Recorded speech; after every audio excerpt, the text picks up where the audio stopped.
breaking news, Nigerians. The Northerners are saying enough is enough. Since the Yorubas are maltreating them, they are mistreating them after giving them president. It seems like the Northerners are gradually waking up to know that the Yorubas, they've been known for betrayals, they've been known for backstabbing, they've been known for all manner of, betrayals. You can name it. Some may say it is in their nature. Some may say that is the way they are, that Yorubas are king of scammers. That is why Tinubu is a very smart person. That Tinubu is way more smarter than all the Northerners put together. That is where he got his scheming, traits from. And it has really helped him in a long run. So my country people, make una come chook mouth for this matter o. Are the Yorubas really hypocrites? Are they really backstabbers?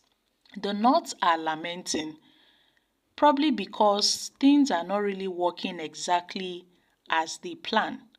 Probably because they did not expect this kind of government. And the Igbos, they are also watching the political unfolding as we head towards 2027. The Igbos so far have been holding their comments, and this is to say that something is going on. Some may say without the Yoruba in alliance with the North, Nigeria is over. Some may say without the Hausas alliance with Yorubas and the Igbos, Nigeria is gone. But then we've been seeing a lot of complaints from, the Northerners, especially as it regards to this Tinubu's new proposed tax reform bill. And recently, a senator had called out Mr. President. He also stressed on the importance of inclusivity and transparency in implementing these far-reaching economic policies, where they called Tinubu to go and meet the Northerners, the Northern governors, the Northern leaders, because these guys have expressed legitimate fears about the potential impact of this Tinubu's tax reform bill, given their limited resources compared to other regions. And their input is vital to ensure that the reforms are equitable and do not necessarily put burden on them. So there have been calls that Tinubu needs to have dialogues with them. Tinubu needs to sit them down. Tinubu has done all those things. He has tried wooing these northern leaders, but nothing is working. Nothing is working for the president. Although some are already giving in into this Tinubu's idea in the hopes that it would, develop their region. It will promote economic growth and it will strengthen national unity. But what can we say? That doesn't mean that the Northerners are not scheming. It seems they are waking up, and this fight is getting interesting because many political watchers are observant. They are observing what's going on, and they are trying to read between the lines of what the Northerners might do in 2027. Nobody knows what they have in store for Tinubu. Recently, we've been seeing talks of Northern leaders coming together to unite. Some of them are also most of their political leaders are trying to unite with other opposition political parties to form a coalition to oust Tinubu from power. But that doesn't end there. It's not ending there. And the scheme has already started. They've already started plotting. They've already started maneuvering, trying to work their way around it ahead of 2027.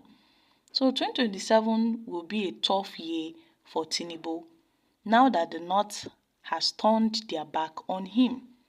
And they don't care what the outcome will be.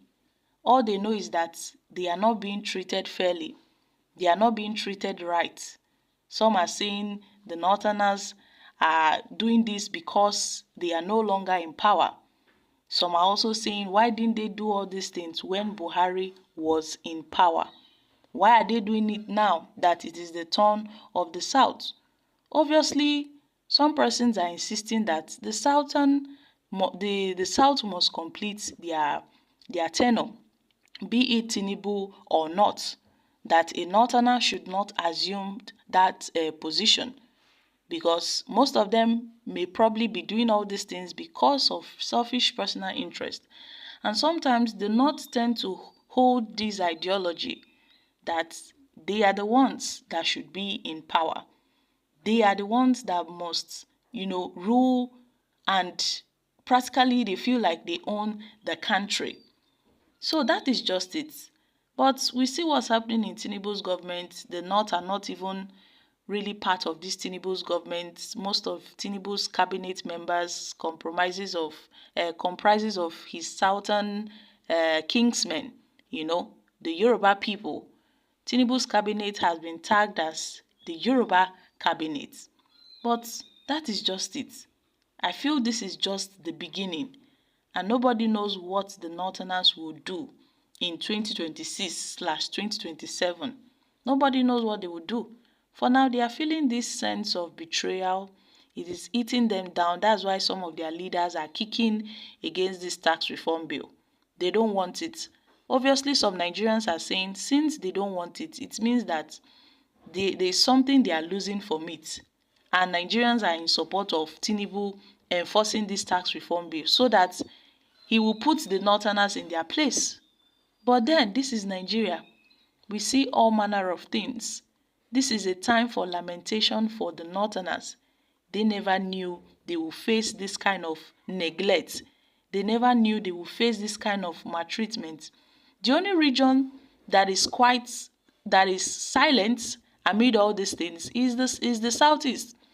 Yes, they are quiet because when they came out to speak during the 2023 elections, they were told to go and sit down, that it is the turn of Emilokon, that they will cry. Now, who is crying? The North are the ones crying, and they are crying that they've been betrayed, that the Yorubas have betrayed them, that this Tinubu's Yoruba government have betrayed them. So, my country people, what are your thoughts on this? I'm dropping here. Kindly share your thoughts concerning this in the comments section. Thank you.